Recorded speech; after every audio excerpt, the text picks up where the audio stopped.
Very good afternoon, dear students. Welcome back once again to my dear students of class 9. It's been quite some time that we haven't had the classes.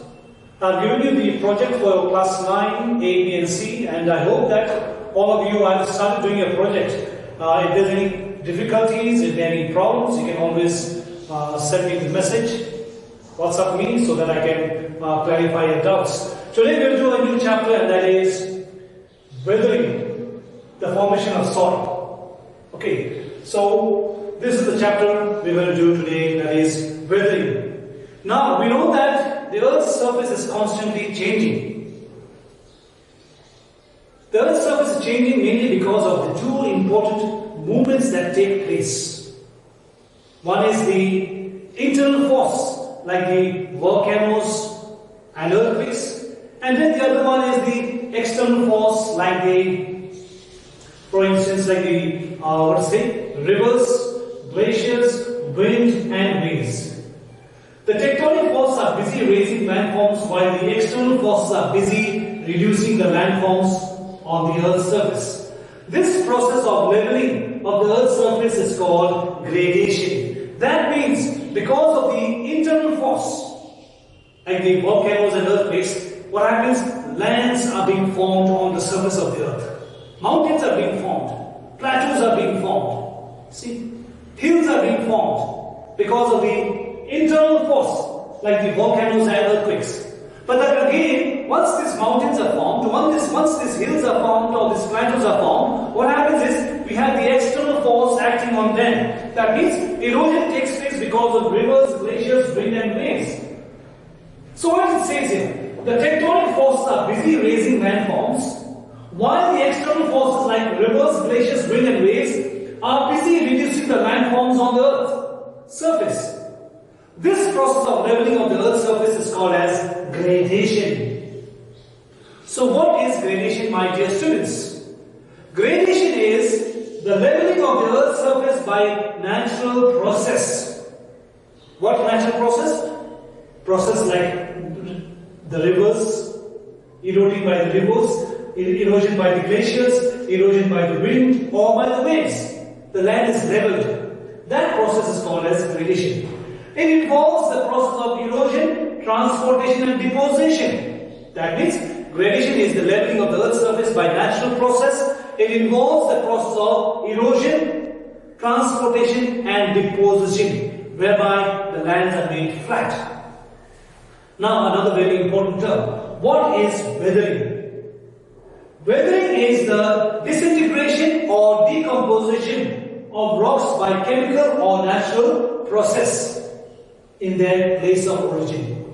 That means weathering is the disintegration and decomposition of rocks. The rocks break down either because of some natural reasons or they disintegrate because of some chemical reaction. And once these rocks break down, they fall in the same place. They will not be transported to another place. That is the important point we have to note in terms of weathering. It is the disintegration and decomposition of rocks by chemical or natural process in their place of origin. It's called as in situ. When the rocks break, they fall in the same place and collect there itself. That is called as weathering. Then we have another term called as erosion. Now the erosion is the removal of the Earth's surface by the agents of gradation like wind, water, waves and ice, and transporting them to another place. Erosion is slightly different. Erosion also, the rocks are broken down by natural processes like wind, rivers, waves and ice. And after the rocks are broken down, they are transported, they are taken to somewhere else. They are transported to another place. It's called as erosion. In terms of weathering, when the rocks are broken down, they collect in the same place. They fall down and collect in the same place. But in terms of erosion, when the rocks are broken down, they are transported to another place. Okay, so that's how it is. Now, let's see weathering in detail now. Because this is the chapter we are doing, weathering. What is weathering? Once again. Weathering is the process of disintegration and decomposition of rocks in their place of origin. The rocks which are exposed to temperature, humidity and precipitation, etc., break the rocks into smaller pieces. Plants, animals, and humans are also involved in the process of breaking up the rocks. That means weathering is the disintegration and decomposition of rocks in their place of origin. See, the rocks are broken down because they are exposed to temperature, humidity, and precipitation. Because of the temperature, because of the humidity, because of the precipitation, there's a reaction that takes place with the minerals present in the rocks, whereby the rocks are broken down. Even animals, plants, and humans are also responsible for breaking down the rocks. Now, the three types of weathering. What are the three types of weathering? We have mechanical or physical weathering, one. Number two is chemical weathering, and number three is biological weathering. These are the three types of weathering that takes place. Mechanical or physical weathering, chemical weathering, and biological weathering. Now we will study in detail these three types of weathering. Starting with the first one, that is mechanical or physical weathering. Now what is mechanical or physical weathering? This is the process of breaking up the rocks into smaller pieces due to change in temperature, pressure, crystal growth, or by wind-blown sand. Mainly we have to keep in mind here, in the mechanical or physical weathering, the rocks are broken down because of the change in temperature, because of the change in the pressure, even in terms of the change in the climatic conditions as well, whereby the rocks are broken down. This process is called as mechanical or physical weathering. The first example of how mechanical weathering takes place, I told you temperature. How does temperature break the rocks down? Now this mostly happens in the deserts. In the deserts what happens is when the temperature is very high during daytime, the rocks expand.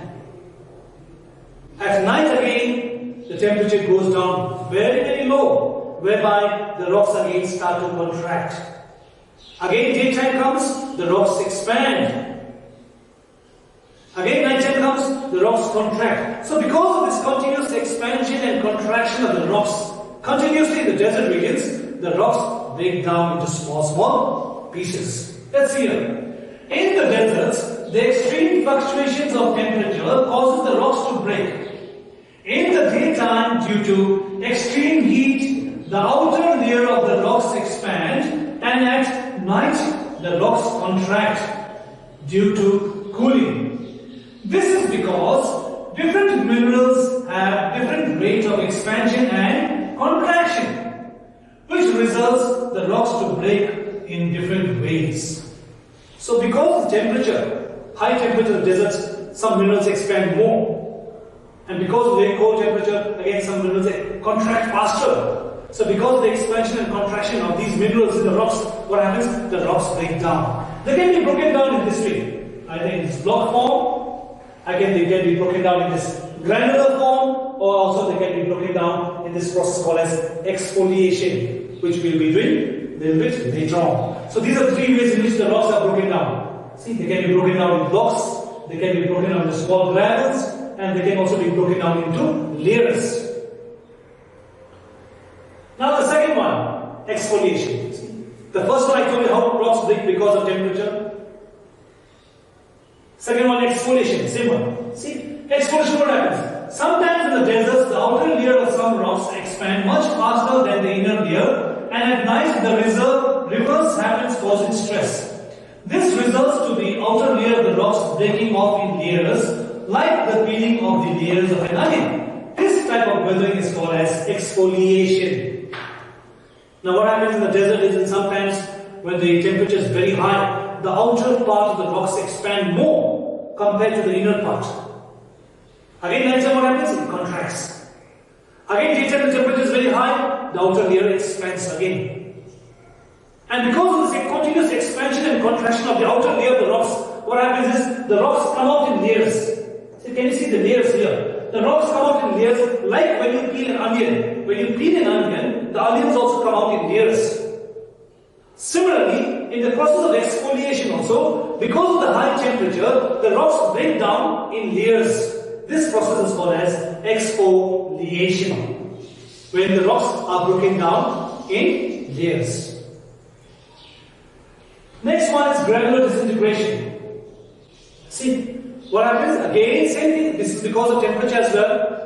Because of the high temperature during daytime and very low temperature during nighttime, the rocks continuously expand and contract.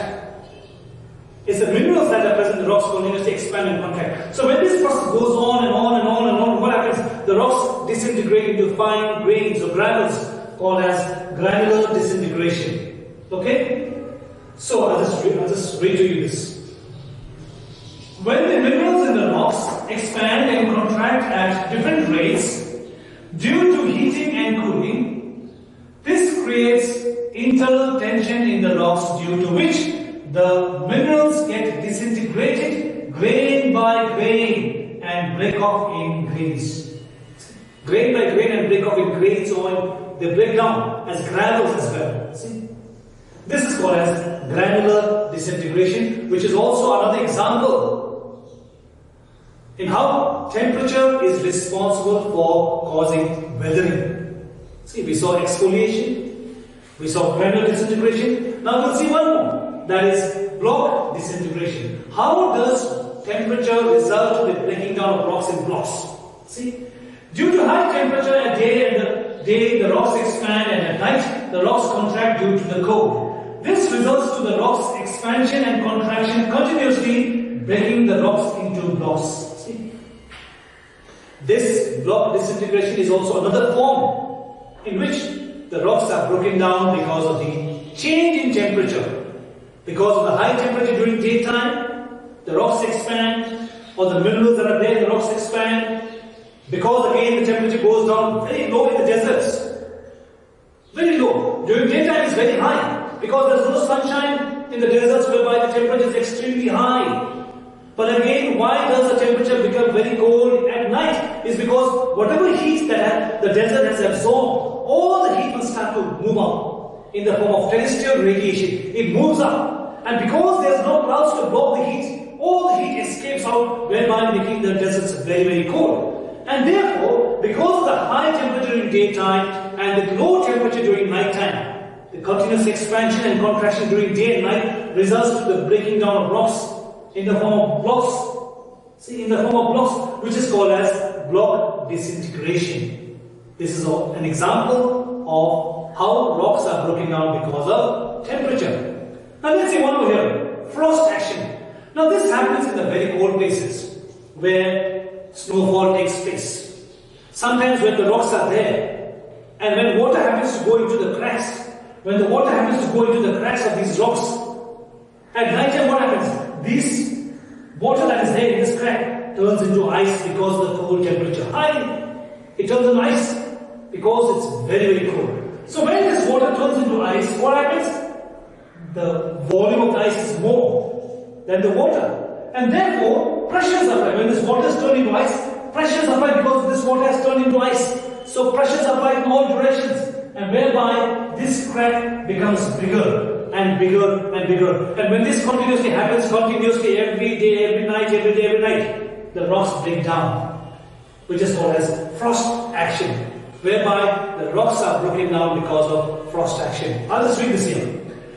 In the cold areas, the disintegration of rocks is due to the freezing of water. In these areas, the water present in the cracks of the rocks during daytime turns into ice at night. So you see, the water that is there in the cracks during daytime turns into ice during nighttime. This results to the increase in the volume of the water, resulting to building cracks in their rocks and ultimately breaking them down. So this is how the frost or the ice is also responsible for breaking down rocks. This happens in the areas where snowfall takes place. So you can see here, see, this is the area where snowfall takes place. So here, at the very beginning, water may have collected in this small crack here. Night time the water turns into ice, the volume increases, the rocks crack a little bit bigger. Next day again the ice turns into water, the water again goes further down into the cracks. Again night time comes, again that water turns into ice, volume increases, again the crack is made bigger. Again next day when the sun shines, the ice turns into water, the water goes further down into the cracks, and this process continues day after day, day after day, day and night, whereby ultimately the rocks break down. So this is what is called as frost action. Because with frost also, weathering takes place. It's because of the very cold temperature. Now, let's move to the second one, my dear students, and that is chemical weathering. How does rocks break down because of chemical weathering? Now, I just told right now how rocks break down because of the temperature.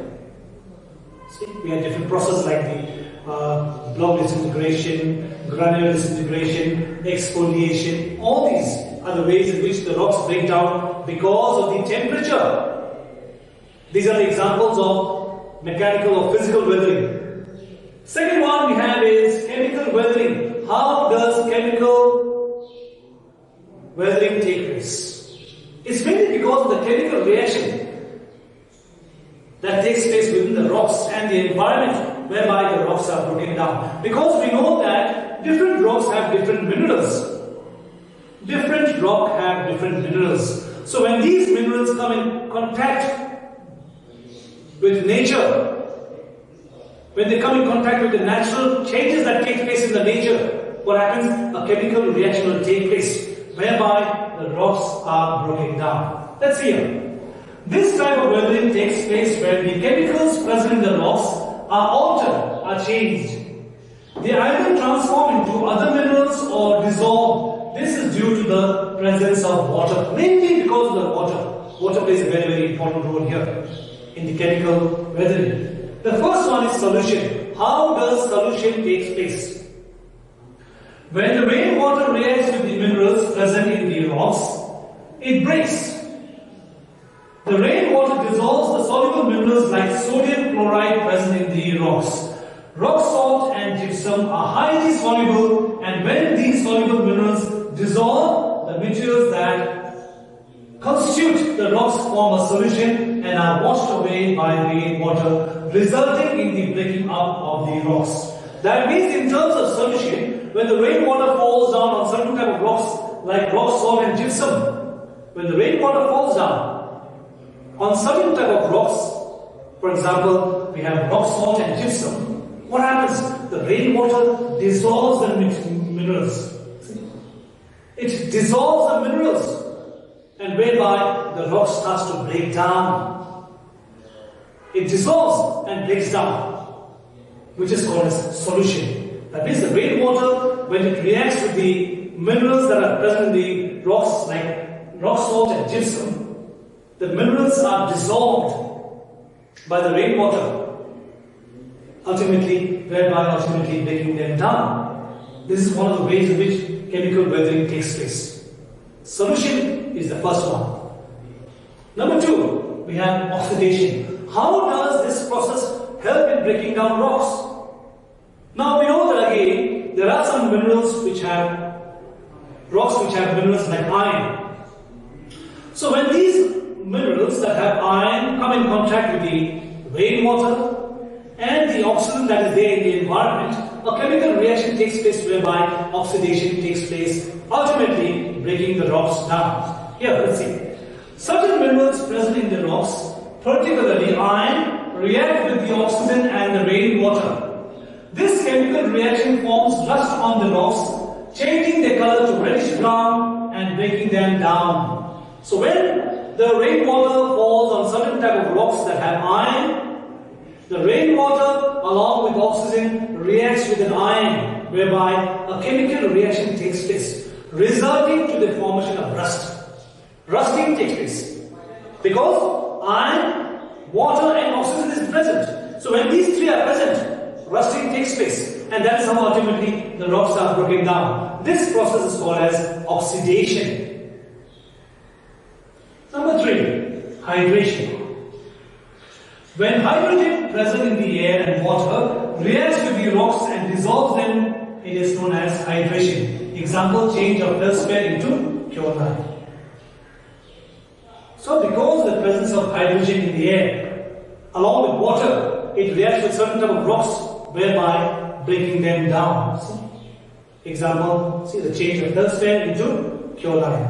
Then we have the last one, that is carbonation. How does carbon dioxide also help in breaking down the rocks?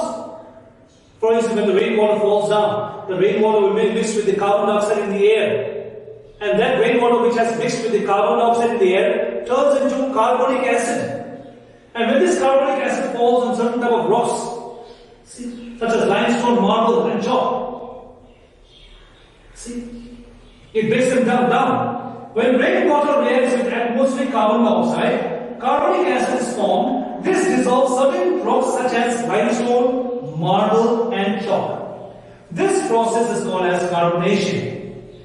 Features like rock cavities and sinkholes are formed. See?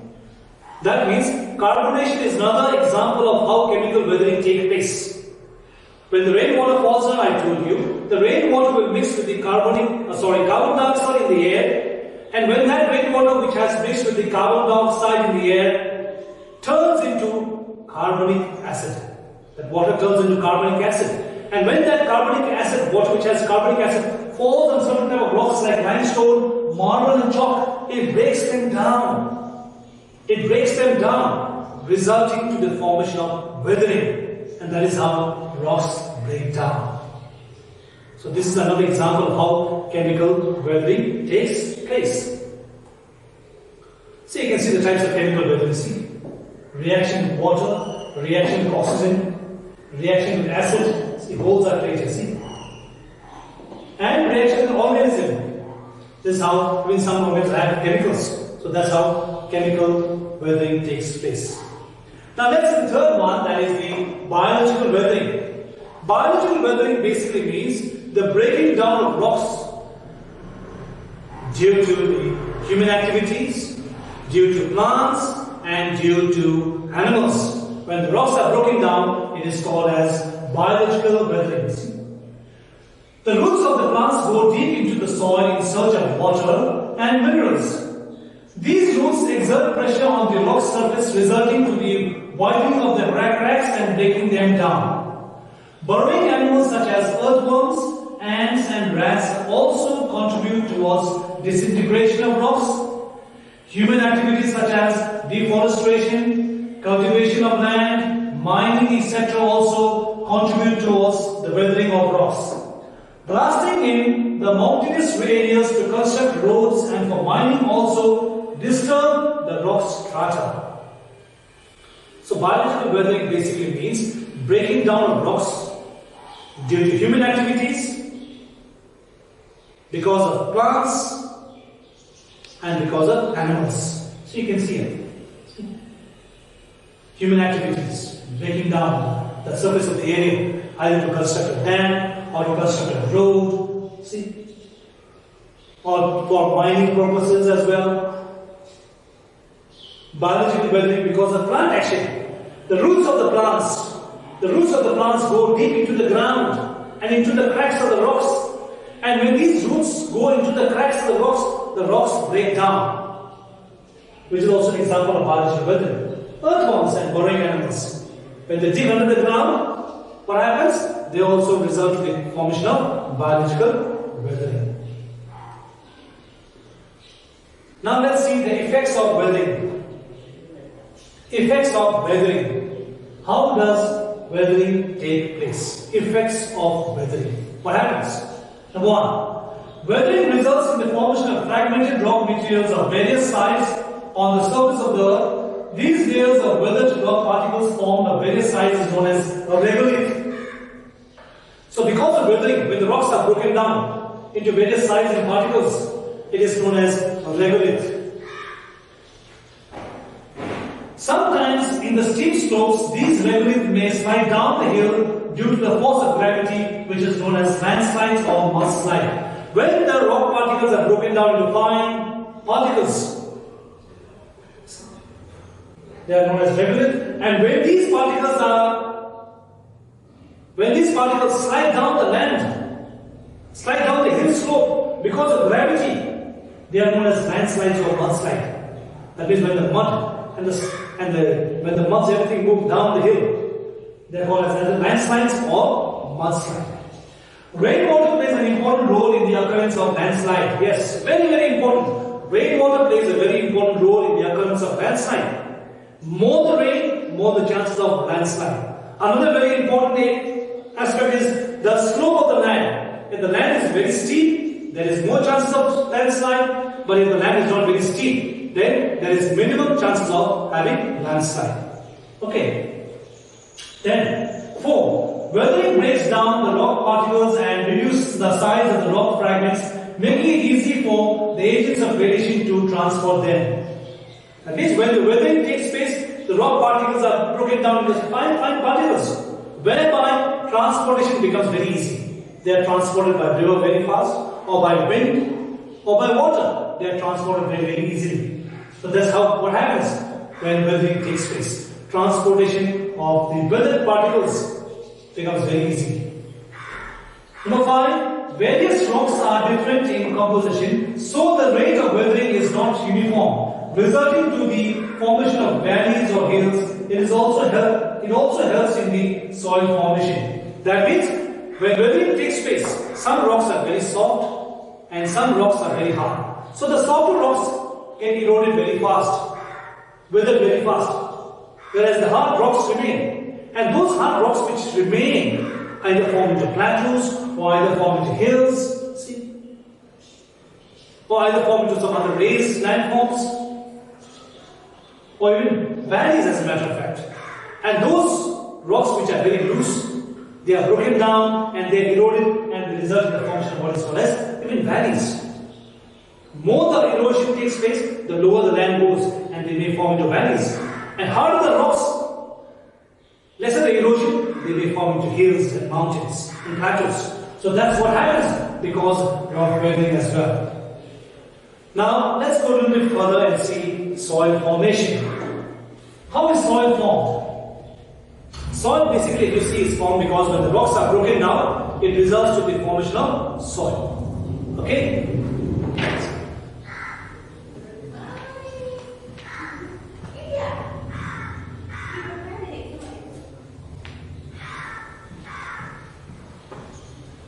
Yes, soil formation. How is soil formed? I told you soil is basically formed when the rocks are broken down. When the rock particles are broken down, the result is the formation of soil. You can see it. Soil formation is the most important work done by the agents of weathering and erosion.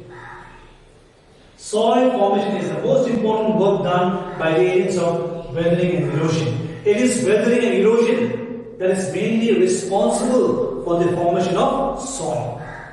And I told you, soil is basically formed when the rocks are broken down into fine particles. Number 2, the minerals along with the organic matter present in the soil support plant growth. If only the rocks break down, the soil is not going to be very fertile. It's only when minerals are added to that, then the soil becomes more fertile. The time taken for soil formation depends on many factors like nature of the parent rock, climate, vegetation cover. See, the time taken for soil formation depends on various factors like the nature of parent rock, whether the parent rock is very hard or soft. If the parent rock is very soft, the rock soil is formed much more faster. If the rock is very hard, it takes a longer time for the soil to be formed. Climate also plays a very important role in the formation of soil. Vegetation cover as well. Number 4, mechanical or physical weathering along with chemical weathering turns large rocks into smaller fragments, resulting to the formation of soil. Number 5, if the weathered materials remain in the place of origin, it results in the formation of residual soil. Example we have is black soil. If the weathered particles, if the rocks which are broken down and are stored into soil, and if this soil collects in the same place wherever they are formed, it is called as residual soil. Example, black soil. Residual soil are those soil which are formed in the place of origin. Okay, so we are doing this point number 5, that is, If the weathering materials remain in the place of origin, it results in the formation of residual soil. Example is a black soil. And again, if the soil is broken down and transported to another place, taken to another place, it is called as a transported soil. Example we have is alluvial soil. See, soil formation, soil can be formed in the place of origin, like in case of weathering, when the rocks break down, the sediments of the rocks fall down in their place of origin, whereby the soil is formed there itself. That type of soil is called as a residual soil. Example, when the igneous rocks break down, black soil is formed. See? Residual soil. And sometimes what happens when the rocks are broken down in terms of erosion and they are transported to another place, it is called as a transported soil. Example we have is an alluvial soil. Now let's see the factors responsible for the formation of soil. What are the factors? The first factor we have is parent rock. Parent rock plays a very important role. What type of rock is present in a particular area will determine the type of soil that is found there. So we have a lot of, for instance, if you see in the Deccan region, we have a lot of black soil. Black soil is basically derived from the igneous rocks. Because plenty of igneous rocks are formed, and when these igneous rocks break down, they result in the formation of black soil. That means the parent rock. What is the parent rock? What type of rocks are present there will determine what type of soil is found in the particular area. See? Number one. Number two, relief. Relief plays a very important role. If you see in the mountainous region, in the very steep slopes, the soil formation is less. Because all the sediments are taken down to the plains and they are deposited in the plains. Whereby the formation of soil is more in the plains compared to the hills. Because all the sediments are taken down, eroded down, transported down by wind, either by rivers, water, glaciers, they are transported down and then they are deposited in the plains whereby the soil formation is more. See? The steep mountainside always have a thin cover of coarse soil, but the lower lands have a thick, fine textured layer of soil rich in minerals. It is due to the heavy deposition of sediments. Relief is the second factor which helps in soil formation. Number three is climate. Climate also plays a very important role. See, if you see in extreme climates like in the deserts, because of temperature the rocks break down and then what happens? Soil is formed. In the very cold places where frost action takes place, the rocks are broken down and soil is formed. So climate plays a very important role as well in the formation of soil. Climate is an important factor for the formation of soil because the temperature, conditions, availability of moisture varies in different climate zones. Next one, number 4, organic matters. The organic matters available in the rock soil is also affected by the climate. The decayed organic matters, organisms like bacteria, earthworms, contribute in making the soil fertile. That means organic matter is also very important because it helps in making the soil very, very fertile, whereby resulting to the formation of soil. Now let's see the soil profile. The soil profile is basically the different layers of the soil, the vertical cross section. The vertical cross section of the soil is known as soil profile. There are 4 layers: the topsoil, the subsoil, the weathered rocks, and the parent rock. That means soil profile is the different layers of the soil. From the top till where at the bottom where the rocks are there. Huge rocks are there, the bed rocks are there. We have different layers of soil. That is called as the soil profile. The first layer of soil is the topsoil. This is the layer of soil where we have very fine particles like sand, silt, and clay. Sand, silt, and clay, along with humus, forms what is called as the topsoil. That means the topsoil is basically comprised of sand, silt, and clay, along with the dead remains of plants and animals called humus, which makes the soil very fertile. That is the topsoil. Second one we have the subsoil. Below the topsoil we have a second layer of soil called as the subsoil, where we have little bit coarse grains of sand and sand. That means the particles are bigger in size. And also, like for instance, we have sand example that is found in the subsoils. This layer contains coarse rock which is like gravels and sand. Gravel, a little bit bigger stones, and sand in this layer. Here we have sand, silt and clay along with humus. Here we have gravels and sand, little bit bigger particles because we are going further down into the ground. Further below the subsoil, if you go down, we have bigger rocks, which is called as weathered rocks, which have been broken down from the parent rock. A layer of the partly weathered large particles of rocks formed by mechanical or chemical weathering is present below the subsoil. This layer also was the first stage. This layer was the first stage in the soil formation process, which eventually gave rise to the two above layers. That means this weathered layer is basically the layer which has been broken down from the bedrock. They are pushed up. And this weathered rocks is basically the main cause for the formation of the soil that is found in the two above layers, the topsoil and the subsoil. So see here, formation process which eventually gave rise to the two above layers. That means the weathered rocks also is responsible mainly for the formation of the subsoil and the topsoil. If you go further down, we have is the parent rock. Now, the parent rock, the last rock, the parent rock is also called as the bedrock. It is the layer which is at the lowest. And all the layers that are above it rest on this layer. That means the topsoil, the subsoil, and the weathered rocks all rest on this parent rock, or also known as the bedrock. It has huge chunks of rock, very big in size, which is called as the parent rock. Soil erosion. Now, what is soil erosion? Now, soil erosion is basically the removal of the top layer of the soil by running water and wind. The removal of the top soil by running water and wind is known as soil erosion. This drastically reduces the fertility of the soil. This is because all the nutrients are present in the topsoil. So when the topsoil is washed away, the soil becomes very infertile.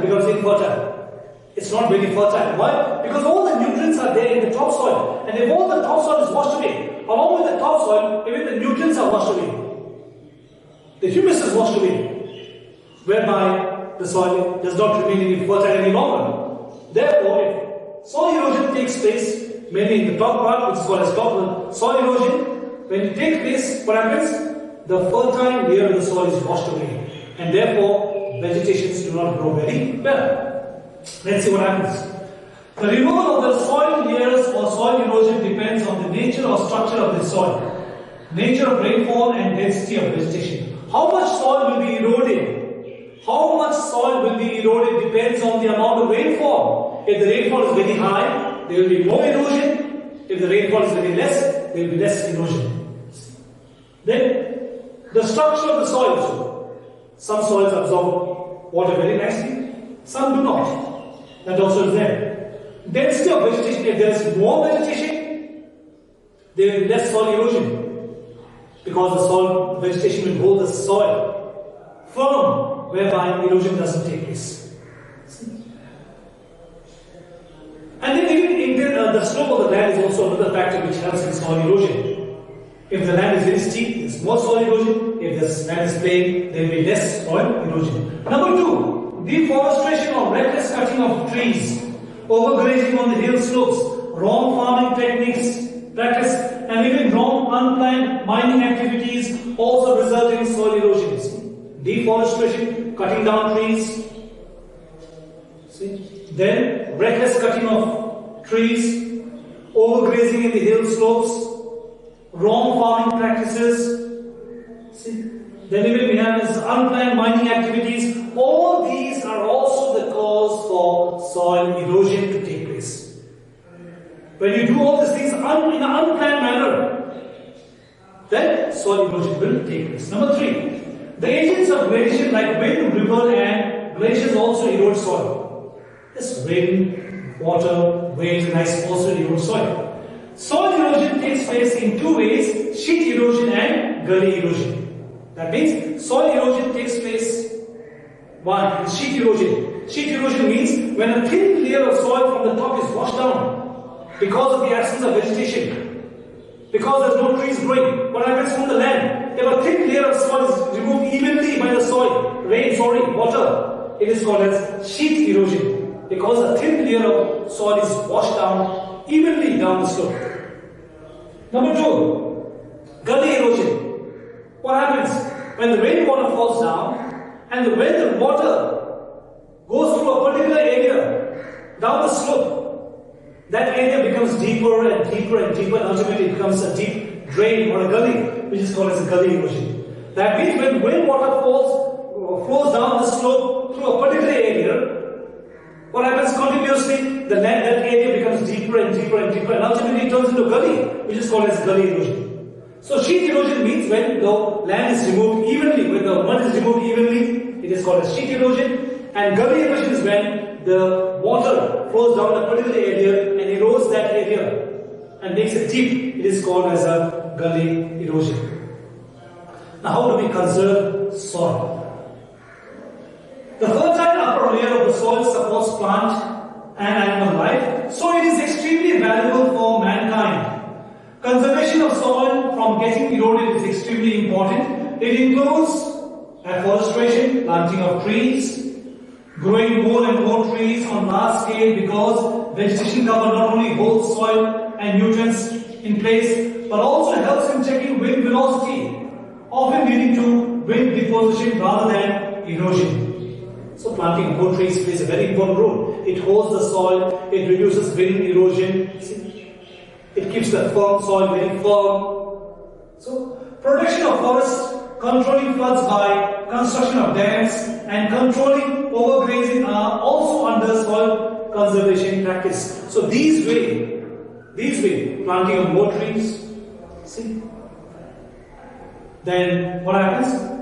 Protection of forest, controlling floods by construction of dams, and controlling overgrazing, practicing a proper method of farming. All these aspects will help to conserve the soil, reduce soil erosion, whereby conserve the soil. So, I guess this is the end of this chapter, dear students. I may have hurried a little bit fast. If I have done so, next time I'll slowly slow my pace. But if you are having it, hectic to go continuously through this class, you can break it up in 2 sessions and then listen to the lecture that I've just concluded for you all. Okay, dear students, so please do study well and revise the chapter well, read this chapter, go through it.